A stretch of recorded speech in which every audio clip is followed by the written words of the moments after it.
Hey, what is up guys, I'm KBHD here, and as you know, we've talked through the leaks and rumors of the next upcoming iPhone over the past couple weeks, based on what we know. And as you probably remember, every year our confidence level as we get closer and closer to September gets higher and higher as we feel like the phones are already being made and we basically know what we're about to get. And that is around now where we're starting to get these physical representations, these models of what we expect to get, the stuff the case makers use, and the stuff the curious can actually look into. These are the iPhone models. So this year is no different, except for the fact that this time we have more than one. We got a couple. So from the same sources as last year, which turned out to be pretty accurate, this is your in-depth look at the new iPhone, the physical models. So first of all, I'm calling it that because we still don't know what they're actually gonna be called. You could go with the iPhone 10 Plus or the 10s, the big iPhone, the little iPhone, whatever you want to call it, we still don't know. But it looks like there's going to be 3 iPhones launched in September in 3 different sizes. First off, we are getting a refreshed iPhone 10. So same size, 5.8-inch display, same design, same price. You pretty much know what's happening here. But the newness will be in updated specs. And it'll most likely come in a black, white, and a new gold color. Then we have this larger iPhone 10 Plus, you might call it. This one with a 6.5-inch display, so it's a massive version of the iPhone 10 we already know. Bigger OLED display, bigger battery, just everything about this phone is like the current one, but stretched out. This will probably also be in black, white, and gold as far as colors available. And the tough part is imagining the price, because we already know the iPhone 10 starts at $1,000. I can only imagine this larger iPhone 10 Plus will start at like $1,100 or $1,200. But still, hey, you know me, big hands, big phone. I'm definitely still gonna be all over this one. But then last but not least, we have a second model which is somewhere in between the two in size, a 6.1-inch display, and then there's a couple key differences with this one which we'll call the iPhone 10 Lite. I mean, it won't be called that, but that's what we'll call it for now. First of all, this is the one that's expected to have an LCD display, not an OLED like the other two have. Generally, LCD displays aren't as good as OLEDs, but again, Apple's had some of the best LCDs in the past. And then this one's also expected to come in a bunch of new colors. Some reliable sources have said at least 4 new colors, which would be awesome.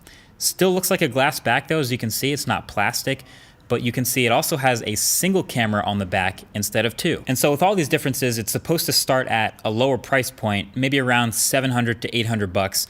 Definitely not a budget phone by any means, but $200 to $300 cheaper I still think warrants calling it iPhone Lite.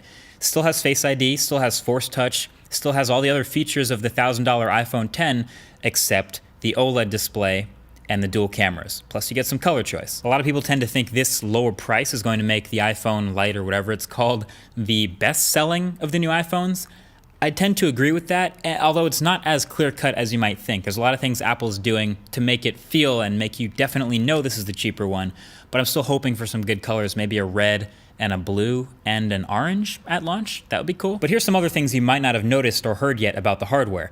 Obviously, the major thing is the notch is the same size across all these phones, so don't expect to see Apple making a smaller notch this year. This is more of an incremental refresh. Maybe in 2 years we'll see that, so yeah, brace yourself for another year of phones with notches. But the thing is, on the biggest iPhone, the notch does kind of feel a little bit smaller just because the screen is so huge. So technically your screen to body ratio is a little bit better, and I'm kind of feeling that. But in the grand scheme of things, there is really less than 1 diagonal inch separating the biggest from the smallest. So even though it kind of looks and feels huge next to the smaller iPhones, some of you might remember I talked about how huge and ridiculous the iPhone 8 Plus was.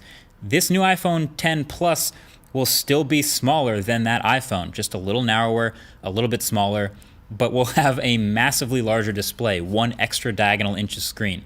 And with a little After Effects magic, that can help us really appreciate that difference. Other things I'm noticing, just as I'm holding them, the camera module is still kind of huge on all of these iPhones, even the Lite. Even though it's a single camera, it still sticks out the back a lot, it protrudes. And the flash is also outside of the camera module, which is interesting, but I still just kind of wish it wasn't so gigantic. And you may also notice the bezels on the iPhone Lite feel just a little bit thicker, just a little bit, and the body of the phone feels a little bit thicker too, just enough to notice it and have it feel less premium, I gotta be honest. So again, it's just a little couple subtle things like that that are gonna make the LCD iPhone feel a little less premium than the OLED ones.